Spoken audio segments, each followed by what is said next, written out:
पैसा चला जाए मुझे कोई डर नहीं, मेरे में टैलेंट है, मैं दोबारा खड़ी हो जाऊंगी। घर चला जाए मैं दोबारा बना लूंगी। माँ नहीं जानी चाहिए कि बिना मतलब के प्यार करे जे उमाइया, बिना मतलब के प्यार करे जे उमाइया। रोग चाहे जवन हो के इस सब के दवाई,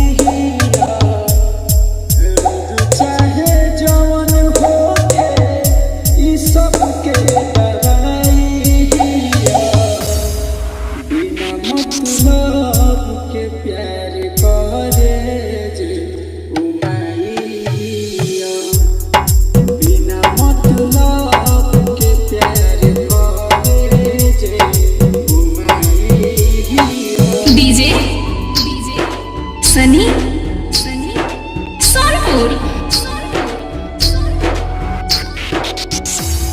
हमारा दुख का बहुत उठैले बिया, पगना उतरी ऐसा करजा चढ़ैले बिया, करजा चढ़ैले बिया।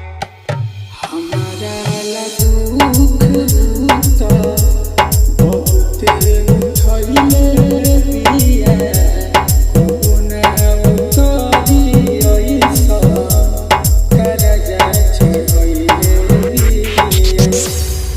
दुनिया बा झूठ पूरा इहे सच्चाई हिया, दुनिया बा झूठ पूरा इहे सच्चाई हिया। बिना मतलब के प्यार करे जे उमाइया,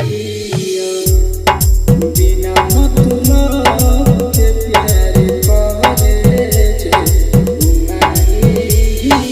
डीजे सनी